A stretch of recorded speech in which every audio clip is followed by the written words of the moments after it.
Hello guys, thank you so much 5 minutes wait करने के लिए। स्टार्ट करते हैं क्लास।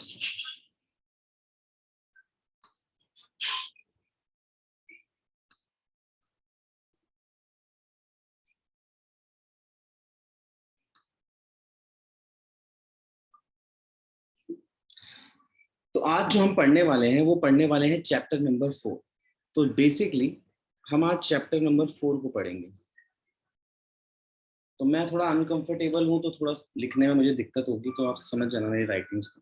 ठीक है। तो आज हम चैप्टर नंबर 4 में जो मैंने आपको बेसिकली कहा है कि अब हम पढ़ने वाले हैं नेशनल इनकम निकालने के मैथड्स। तो कुछ मैथड्स हैं हमारे पास, उनकी बात करेंगे हम। थोड़ा सा एडिट ज्यादा कर लेते हैं।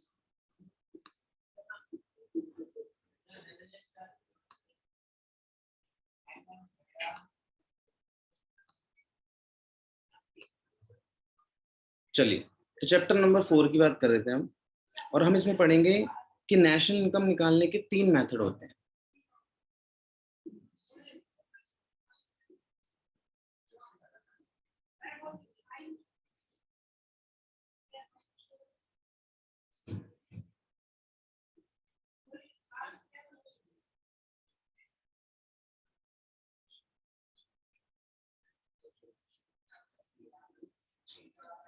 तो there are 3 method to calculate national income.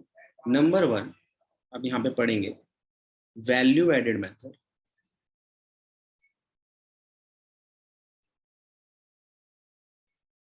Number 2 income method. और नंबर 3 एक्सपेंडिचर मेथड।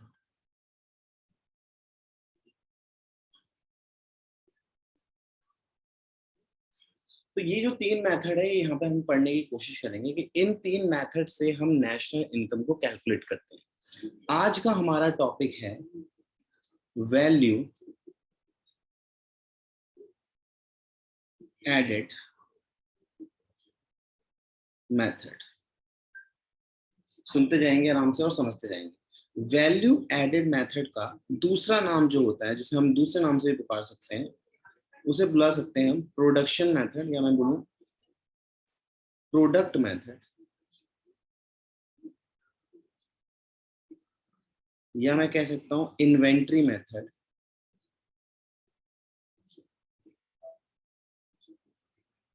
तो बेसिकली हम उत्पाद विधि पढ़ रहे हैं यहाँ पे, और ये 2 नाम हैं इसके वैल्यू एडेड के अलावा, प्रोडक्ट मेथड और इन्वेंट्री मेथड। इस तरह से इनको नाम दिया गया है। अब होता क्या है कि समझने की कोशिश करना कि बेसिकली होता क्या है कि देश में एक समस्या चल रही होती है नेशनल इनकम निकालने की, और हमें 12th क्लास में ये कहा गया है कि ये नेशनल इनकम इन 3 मेथडों से ही निकलेगी। और आज का हमारा टॉपिक है वैल्यू एडेड मेथड। अब वैल्यू एडेड मेथड बहुत ही आसान मेथड है। ये आपको कहता है कि इस साल जितनी भी मतलब पूरे एक देश ने प्रोडक्शन की होगी, उसको कैलकुलेट कर दो। जितना भी देश ने क्या करा हो, प्रोडक्शन किया हो, उसे क्या कर दो, कैलकुलेट कर दो। अब प्रोडक्शन यानी मतलब कि जो देश ने इस साल गुड्स बनाए होंगे, गुड्स एंड सर्विसेज पे जो जो काम हुआ होगा, ये उसकी बात कर रहा है। तो इसका फॉर्मूला बनाया गया, बहुत इजी है, समझते जाना। और तो वैल्यू एडेड बना रहे हैं, उसमें हमें पहले सबसे पहले हमें निकालना पड़ेगा वैल्यू ऑफ आउटपुट। और वैल्यू ऑफ आउटपुट का यहाँ फॉर्मूला बनाया गया है सेल्स प्लस में change in stock. Sales plus में चेंज इन स्टॉक। अब सेल प्लस में चेंज इन स्टॉक ही क्यों, और चेंज इन स्टॉक का फॉर्मूला भी आपको पता ही होगा।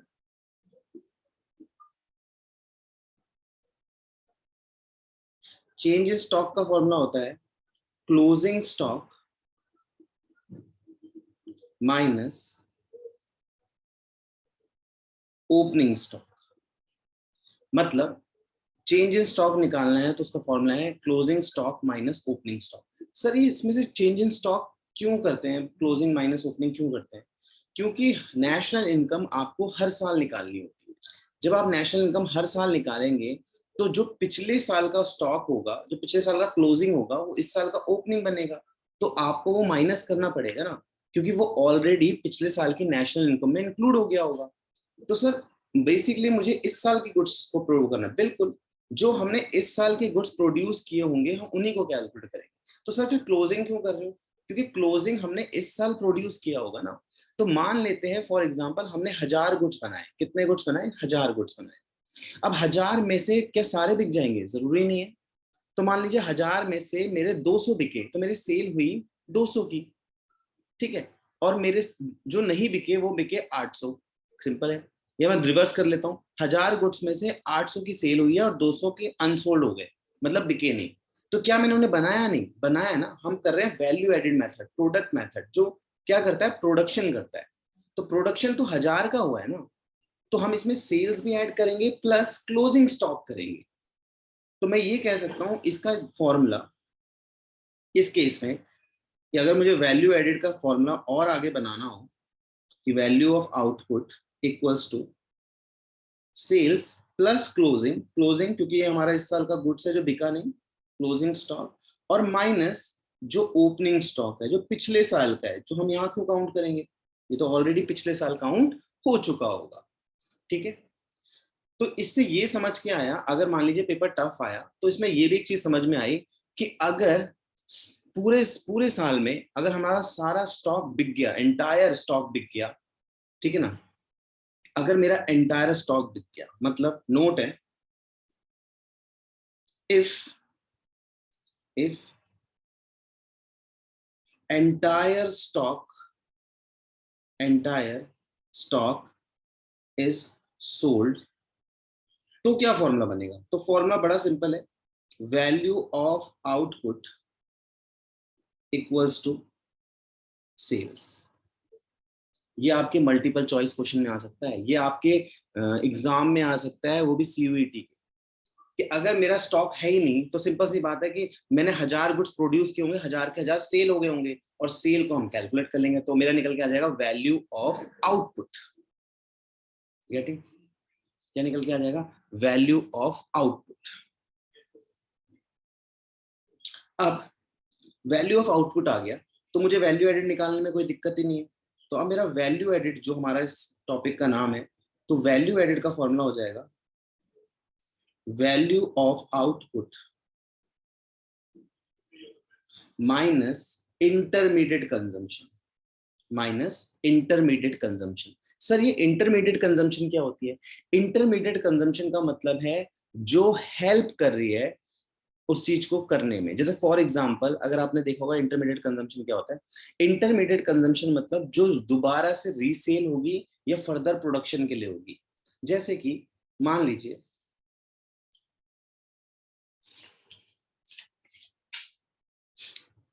समझने की कोशिश करो, आगे बढ़ते हैं, पेज नंबर चेंज करता हूँ, अगले पेज में हम समझेंगे सर।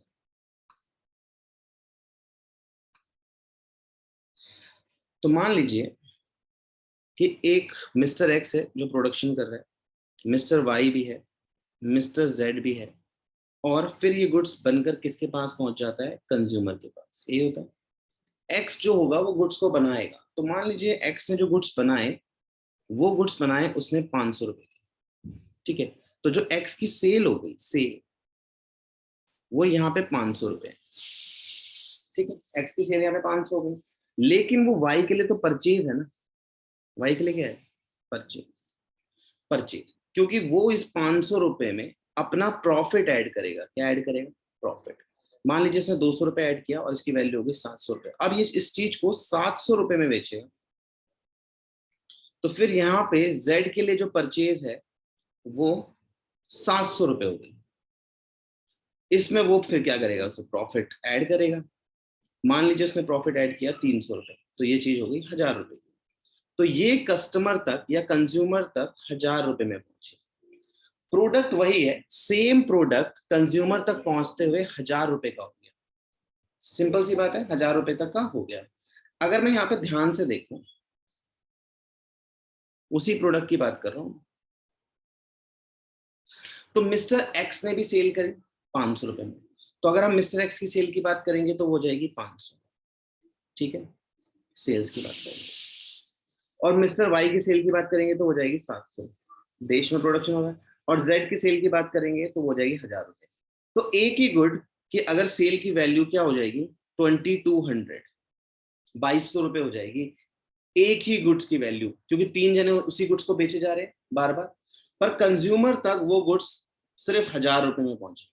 तो कंज्यूमर के पॉइंट से देखो, कंज्यूमर का एक्सपेंडिचर सिर्फ 1000 रुपए है, लेकिन उस गुड्स की प्रोडक्शन 2200 रुपए कैसे हो सकती है? मैच होना चाहिए ना। तो इसका मतलब इसके अंदर हमने परचेज भी इंक्लूड की है, और यहाँ पे जो परचेज है वो इंटरमीडिएट कंजम्पशन है। इसका मतलब ये जो परचेज है यहाँ पे इंटरमीडिएट कंजम्पशन है, और इंटरमीडिएट कंजम्पशन को आपको माइनस करना होगा। और अब देखेंगे आप इसकी वैल्यू, मतलब मैं वैल्यू ऑफ आउटपुट जब मैं निकालूंगा तो इसका तो 500 रुपए ही निकलेगा, लेकिन दूसरे का 700 रुपए है, लेकिन उसमें से इंटरमीडिएट कंजम्पशन कितनी है 500 रुपए। 500 रुपए उसकी इंटरमीडिएट कंजम्पशन। जब जेड के पास ये गुड्स पहुंचा तो ये जेड के पास 700 रुपए में पहुंचा। जेड ने 1000 रुपए की सेल जरूर की है, लेकिन उसे खरीदा भी तो 700 में था, तो हटा देंगे। तो 500 प्लस 200 प्लस 300, और इस गुड्स को देखो, अगर 1000 रुपए का एक्सपेंडिचर है तो प्रोडक्शन भी सिर्फ 1000 रुपए का हुआ है।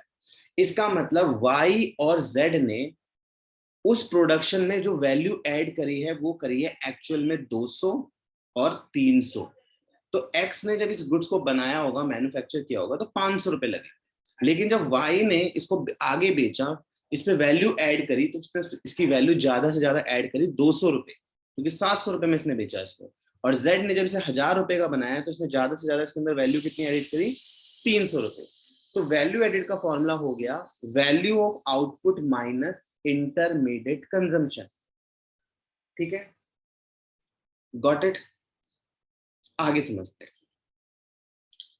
अब पेपर में थ्योरेटिकल पार्ट में आ सकता है कि वैल्यू एडिट के अंदर डबल काउंटिंग भी तो हो सकती है, लेकिन उस डबल काउंटिंग को रोकने के लिए ही तो हम इंटरमीडिएट कंजम्पशन को माइनस करते हैं। वरना आपने देखा था इसकी वैल्यू पहले 2200 आ रही थी, क्योंकि इसके अंदर इंटरमीडिएट कंजम्पशन हो रहा था, हम डबल काउंटिंग हो जा रही थी। लेकिन इंटरमीडिएट कंजम्पशन हटाते ही एग्जैक्ट वैल्यू आ गई 1000 रुपए। सर इंटरमीडिएट कंजम्पशन क्या होता है, ध्यान से देखेंगे। मान लीजिए इंटरमीडिएट कंजम्पशन आपको निकालना है, तो इंटरमीडिएट कंजम्पशन मतलब आप गुड्स को दो ही जगह से ला सकते हैं, एक अपने देश के अंदर से और एक देश के बाहर से। तो इसका मतलब purchase of raw material from domestic, domestic से अपने यहीं से खरीद रहे हो, या तो आप बाहर से खरीदोगे जिसको हम क्या बोलते हैं इंपोर्ट। तो अगर आप अपनी जगह से खरीद रहे हैं तो उसको बोलेंगे डोमेस्टिक, और बाहर से खरीद रहे हैं तो उसे बोलेंगे इंपोर्ट। इंटरमीडिएट कंजम्पशन समझा रहा हूं। तो मान लीजिए केस नंबर 1, क्वेश्चन में आपको इंटरमीडिएट कंजम्पशन दिया हुआ है 1200 रुपए, और आपको इंपोर्ट भी दिया हुआ है मान लीजिए 500 रुपए। तो इंपोर्ट आपको कितना दिया हुआ है 500 रुपए, और इंटरमीडिएट कंजम्पशन आपको कितना दिया हुआ है 1200 रुपए, 12,000 लिख दिया, 1200 रुपए। तो इसका मतलब इंटरमीडिएट कंजम्पशन के अंदर, ध्यान से देखें, इंटरमीडिएट कंजम्पशन के अंदर इंपोर्ट ऑलरेडी इंक्लूड है, क्योंकि purchase of raw material from domestic से प्लस करते हैं हम इंपोर्ट, तब जाके इंटरमीडिएट कंजम्पशन बनता है। तो इंटरमीडिएट कंजम्पशन अगर आपको 1200 दिया है, इसका मतलब इंपोर्ट उसके अंदर ऑलरेडी इंक्लूड है। तो मैं सॉल्यूशन में लिख सकता हूं कि आईसी जो निकला है वो 1200 रुपए निकला। नंबर 2 पॉइंट समझते हैं। तो मान लो कि आपको purchase of raw material from domestic दिया हुआ है, और वो डोमेस्टिक आपको दिया हुआ है 700 रुपए, और साथ साथ आपको इंपोर्ट दिया हुआ है, क्या दिया हुआ है इंपोर्ट, और वो दिया है आपको 400 रुपए। ठीक है, 400 रुपए। तो इस समय आपका जो सॉल्यूशन में आईसी निकलेगा वो इन दोनों को प्लस करके निकलेगा 700 जो आपने इस देश से खरीदा अपने देश से, और जो बाहर से मंगाया है। तो आपका 1100 रुपए का क्या है इंटरमीडिएट कंजम्पशन है, 1100 रुपए। Got it.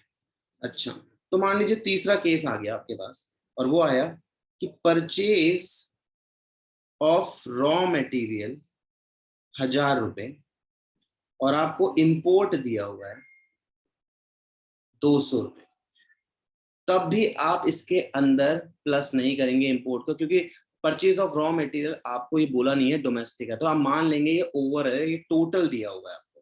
तो इस केस में जो सॉल्यूशन निकलेगा, मतलब इंटरमीडिएट कंजम्पशन जो निकलेगी वो 1000 रुपए ही होगी। अगर समझ नहीं आया है तो वीडियो को दोबारा देख लेना, यूट्यूब पे देख लेना, पर समझना ये इंपॉर्टेंट है, 4 से 6 नंबर का आपके पेपर में आ सकता है। आगे करेंगे गाइस, एक पेज ढूंढ लेता हूँ मैं पहले, मुझे रफ पेपर मिल जाए।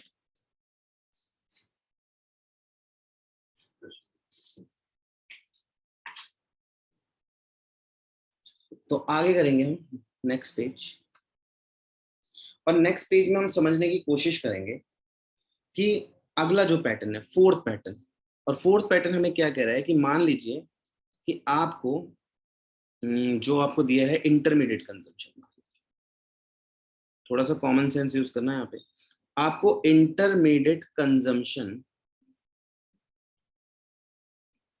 आपको दिया हुआ है 1200 रुपए, ठीक है, और आपको इंपोर्ट दिया है, क्या दिया है, इंपोर्ट जो दिया है वो दिया है 1500 रुपए।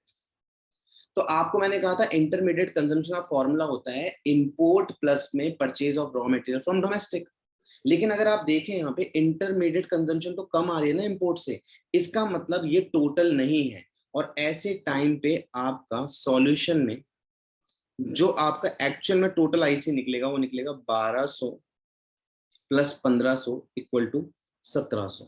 इस पॉइंट को दोबारा सुनना, इंटरमीडिएट कंजम्पशन आपको 1200 दिया है, इंपोर्ट आपको 1500 दिया है, तो मान लो अगर इंपोर्ट इंटरमीडिएट कंजम्पशन के अंदर आता है तो वैल्यू ज्यादा आनी चाहिए ना।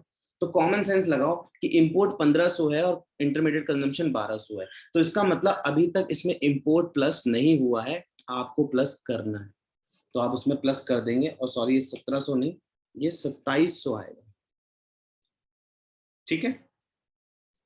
तो हमने क्या सीखा, मैं दोबारा से एक बार दिखा देता हूँ आपको। हमने सीखा कि वैल्यू एडेड जो में मेथड होता है उसमें अगर आपने देखा तो 3 मेथड होते हैं नेशनल इनकम निकालने के लिए, आज हम पढ़ रहे हैं value added method. Value added method को ही प्रोडक्ट मेथड कहते हैं, इन्वेंट्री मेथड कहते हैं। वैल्यू एडेड निकालने के लिए सबसे पहले आपको वैल्यू ऑफ आउटपुट निकालना होगा। वैल्यू ऑफ आउटपुट का फॉर्मूला होता है सेल्स प्लस में चेंज इन स्टॉक, और ये क्यों होता है मैंने आपको बता दिया, क्योंकि चेंज इन स्टॉक का मतलब होता है closing stock minus opening stock. आप देश में होने वाली प्रोडक्शन को देखना चाहते हैं तो आपका जो इस साल का जो स्टॉक बचा होगा वो इस साल का होगा ना, ओपनिंग स्टॉक तो पिछले साल का क्लोजिंग होगा, तो पिछले साल की नेशनल इनकम में इंक्लूड हो गया होगा वैल्यू आउटपुट में, तो इस बार नहीं करेंगे, तो हमने क्या कर दिया, ओपनिंग स्टॉक माइनस कर दिया। इसीलिए मैंने इसका दूसरा फॉर्मूला आपको समझाया कि वैल्यू ऑफ आउटपुट का फॉर्मूला होता है सेल्स प्लस में closing stock minus opening stock, ठीक है। उसके बाद मैंने एक नोट लिखवाया था कि अगर सारा का सारा स्टॉक बिक जाता है तो value of output equals to sales हो जाता है, क्योंकि स्टॉक तो बचा ही नहीं है ना। और जैसे ही आपका वैल्यू ऑफ आउटपुट आ जाता है तो वैल्यू ऑफ आउटपुट में से आप इंटरमीडिएट कंजम्पशन माइनस कर देते हो, क्योंकि देश में मैन्युफैक्चरर भी है, होलसेलर भी है, रिटेलर भी है, एक ही गुड्स इन सब से होके जा रहा है, तो डबल काउंटिंग ना हो इसलिए इंटरमीडिएट कंजम्पशन हम माइनस कर देते हैं। और फिर हमने समझा कि इंटरमीडिएट कंजम्पशन होता कैसे, जैसे एक्स वाई और जेड के पॉइंट ऑफ व्यू से, और हमें पता लगा ये। और इंटरमीडिएट कंजम्पशन कैसे बनता है, purchase of raw material from domestic country, या तो आप डोमेस्टिक कंट्री से खरीदोगे या फिर आप इंटरनेशनल टेरिटरी पे जाओगे, मतलब इंपोर्ट करोगे, और जब हम इन दोनों को प्लस कर देते हैं तो इंटरमीडिएट कंजम्पशन बन जाता है, ठीक है गाइस। आगे बढ़ते हैं और समझने की कोशिश करते जाएंगे हर तरीके से, ठीक है। अब देख लेते हैं आगे क्या क्या हमारे पास आ सकती हैं, क्या क्या चीजें नहीं आ सकती। अब देखिए सेल्स की बात कर लेते हैं। अब आपको पता होना चाहिए सेल्स की बात कर रहे हैं तो मान लीजिए सेल्स दिया आपको, सेल्स मतलब यहाँ पे टोटल सेल्स से बात है, तो ये जो सेल्स है आपकी सेल कितनी तरह की हो सकती है, 2 तरह की, या तो आप डोमेस्टिक सेल करेंगे, अपने देश के अंदर सेल करेंगे, या देश के बाहर करेंगे, मतलब एक्सपोर्ट करेंगे, यही हो सकता है। तो अगर मैं डोमेस्टिक सेल के साथ अगर एक्सपोर्ट प्लस कर दूं तो मेरा क्या निकल के आ जाएगा, सेल्स, और जो कि क्या होती है, टोटल सेल्स। अगर इसके लिए भी हमें कोई क्वेश्चन समझना हो तो हम समझ सकते हैं, जैसे फॉर एग्जांपल क्वेश्चन में आपको ऑलरेडी सेल दिया हुआ है 2000 रुपए, और ध्यान से सुनना, साथ साथ मैं कॉमा डाल के लिख देता हूँ। एक्सपोर्ट आपको दिया हुआ है 400 रुपए, तो आपका वैल्यू ऑफ आउटपुट जो है वो सिर्फ 2000 रुपए निकलेगा, तो क्लोजिंग स्टॉक तो है नहीं, क्योंकि आप एक्सपोर्ट को यहाँ पर प्लस नहीं करेंगे क्योंकि वो सेल के अंदर ऑलरेडी इंक्लूड है। ठीक है, मान लीजिए दूसरा, अगर आपको दिया हुआ है डोमेस्टिक सेल, जो दिया है आपको मान लो 800 रुपए, और आपको एक्सपोर्ट दिया हुआ है 500 रुपए, तो यहाँ पे आपका वैल्यू ऑफ आउटपुट निकलेगा 800 प्लस 500, क्योंकि आप डोमेस्टिक सेल है तो उसके साथ इंटरनेशनल सेल प्लस करोगे, और आपका वैल्यू ऑफ आउटपुट मतलब सेल्स 1300 आ जाएगा, क्योंकि यहाँ पे क्लोजिंग स्टॉक और ओपनिंग स्टॉक नहीं है। यहाँ पे भी ये भी पॉइंट समझ आ गया। ठीक है, उसके अलावा हम डबल काउंटिंग वाला पैटर्न भी समझेंगे, और यहाँ पे आपका वैल्यू एडेड मेथड खत्म होता है। इस वीडियो को रिपीट में देखना, जब तुम्हारे पेपर आएंगे तो आपको जल्दी जल्दी निपट जाएगा ये सब कुछ कि आपका वैल्यू एडेड मेथड होता क्या है।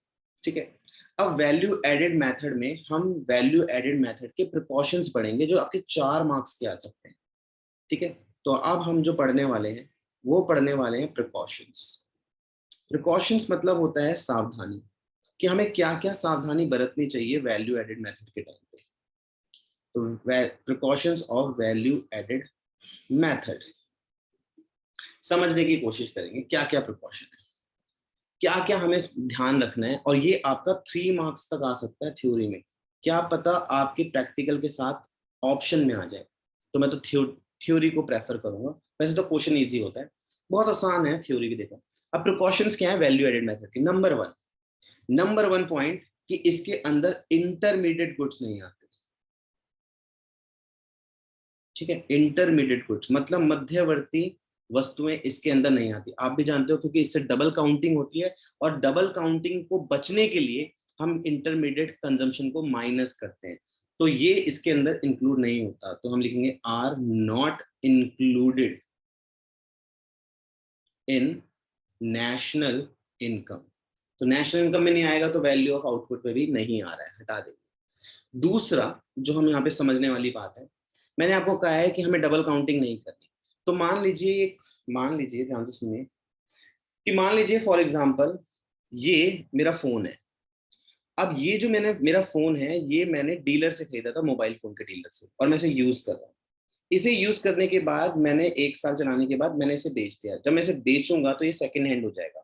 इसका मतलब मैं इसी गुड्स को सेम दोबारा बेच रहा हूँ। जब हमने इंटरमीडिएट कंजम्पशन नहीं लिया तो सेकेंड हैंड गुड्स भी क्यों लेंगे। तो हम इसमें से हटा देंगे कि sales and purchase of second hand goods is not included. Second hand good is not included, ये भी नेशनल इनकम में नहीं आएगा। 2 प्रिकॉशंस हो गई, एक इंटरमीडिएट कंजम्पशन और एक सेल और purchase of second hand goods. क्योंकि अगर आप सेल करेंगे तो आगे आपका आपने सोचा कि आपने प्रोडक्शन किया, देश के लिए काम किया है, वो भी नहीं आएगा। और जिसने खरीदा है उसने भी सेकेंड हैंड गुड्स खरीदे हैं, तो वो एक्सपेंडिचर में भी नहीं आने वाला। थर्ड पॉइंट को ध्यान से समझिए। मान लीजिए कि कोई, आप जैसे फॉर एग्जांपल मैं आपको पढ़ा रहा हूँ, मैं आपको सर्विस दे रहा हूँ, अगर यही सर्विसेज मैं अपने घर में अपने बच्चे को दूं तो वो भी नेशनल इनकम के अंदर इंक्लूड नहीं होगा। जैसे फॉर एग्जांपल आपकी मदर आपको सर्विसेज देती हैं, डोमेस्टिक सर्विसेज देती हैं, घर जो आपके घर का सारा काम आपके साथ आपके लिए करती हैं, वो वैल्यू नहीं की जा सकती, मतलब उसकी मार्केट वैल्यू नहीं निकाली जा सकती, इसलिए वो भी इंक्लूड नहीं होगा। मतलब कि अगर आपके घर में आप अपना ही काम कर रहे हैं तो वो इंक्लूड नहीं होगा। आप अपने ही बच्चों को स्कूल छोड़ने जा रहे हो तो आपने वैन का खर्चा बचा लिया, तो वो नेशनल इनकम का पार्ट नहीं होगा, उसको इंक्लूड नहीं किया जाएगा। इसका मतलब जो प्रोडक्शन आप कर रहे हो, कौन सी प्रोडक्शन कर रहे हो, प्रोडक्शन ऑफ सर्विसेज की बात कर रहा हूं मैं, गुड्स की नहीं, सिर्फ सर्विस। तो production for services self consumption, ठीक है, सेल्फ कंजम्पशन, जिसको हम क्या बोल सकते हैं, डोमेस्टिक सर्विसेज। कौन सी सर्विसेज गाइस, डोमेस्टिक सर्विसेज, ये भी इंक्लूड नहीं होगा, are not included. Fourth point मैंने आपको बोला प्रोडक्शन ऑफ सर्विसेज। मान लीजिए मैंने आपको बताया ना कि मैं अपने बच्चे को पढ़ा रहा हूं तो वो इंक्लूड नहीं होगा, लेकिन मान लीजिए कोई फार्मर, एक इतनी फार्मर, फॉर एग्जांपल एक फार्मर है, वो उसकी एक फार्मिंग एग्रीकल्चर फार्म है, तो वहां पे वो क्या करता है, गुड्स प्रोड्यूस करता है। तो मान लीजिए उन्होंने प्रोड्यूस किया 1000 केजीज, कितना, 1000 केजीज प्रोड्यूस किया। अब 1000 केजीज प्रोड्यूस करने के बाद उसने क्या करा, 700 गुड्स तो उसने सेल कर दिए बाहर मार्केट में, 700 गुड्स, और 300 उसने अपने लिए रख लिए कंजम्पशन के लिए। अगर वो, ध्यान से सुनना, अगर वो, इसका मतलब प्रोडक्शन हुआ है ना, प्रोडक्शन तो पूरा 1000 का हुआ है ना, उसमें से उसने 300 अपने लिए रख लिए, और जो आपने गुड्स को सेल्फ कंजम्पशन के लिए यूज करते हो वो इंक्लूड होता है क्योंकि उसकी मार्केट वैल्यू होती है और आपको वो खरीदना ही पड़ता है। अगर आप खुद नहीं रखेंगे सेल्फ कंजम्पशन के लिए तो आप मार्केट में जाके उसे खरीदोगे। इसलिए यहां पे ध्यान से देखेंगे, production of goods for self consumption should be, ये मैं बोलूं विल बी इंक्लूडेड। गाइस अभी पेन जो है ये इलेक्ट्रिक पेन है, ये चलने में टाइम लग रहा है, तो अभी बिल्कुल राइटिंग वैसी बेकार है और बेकार होती जा रही है, तो एडजस्टमेंट होने में थोड़ा टाइम लगेगा। तो production of goods for self consumption will be included. तो इसका मतलब अगर सेल्फ सर्विस है तो इंक्लूड नहीं होगा, और self production for self goods है तो वो होगा। ठीक है गाइस, आगे बढ़ते हैं, एक नया पेज लेते हैं।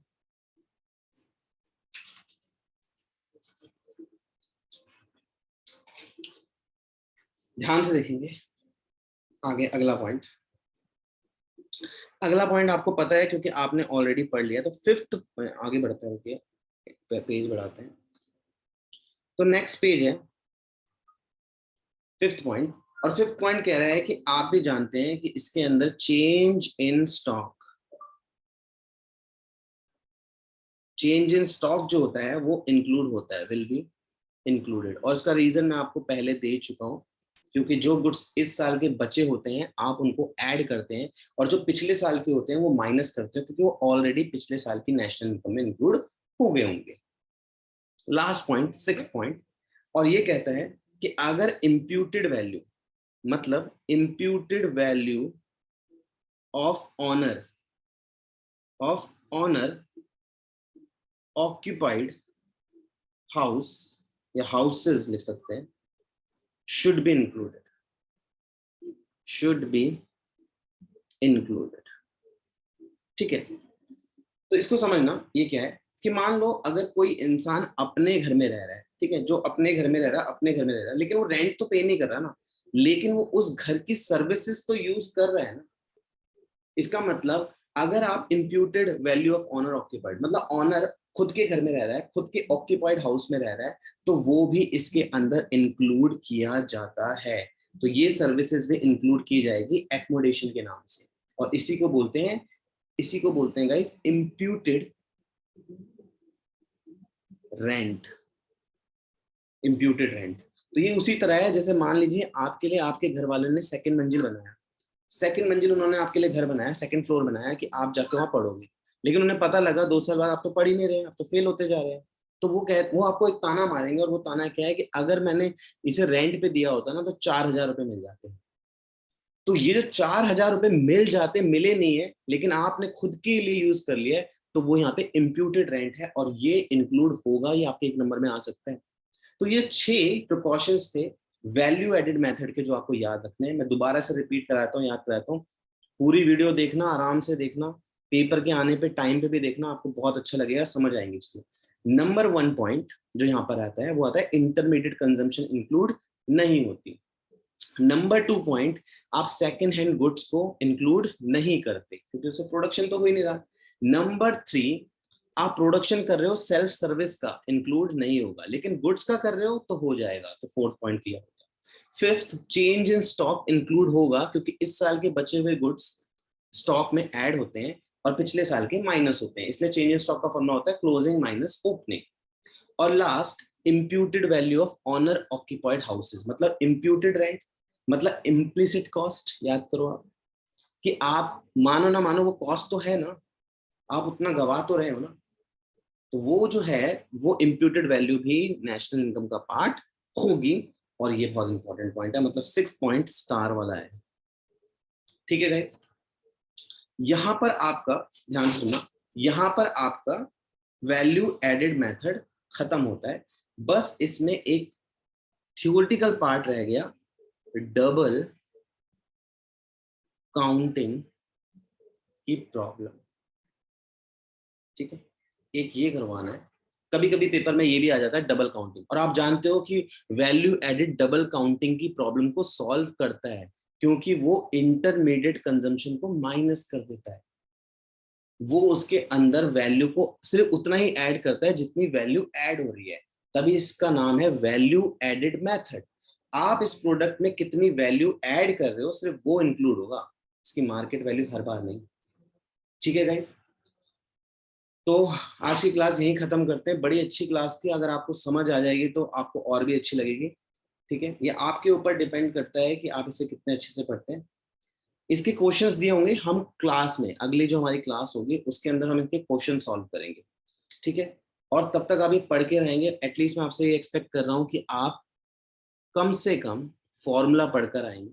मैं आपसे प्रिकॉशंस पूछूंगा, 6 प्रिकॉशंस, और लास्ट क्लास का भी होमवर्क है जो आपको 3rd चैप्टर का दिया था, वो भी चेक करूंगा। Thank you so much guys, मिलते हैं आपको नेक्स्ट क्लास में।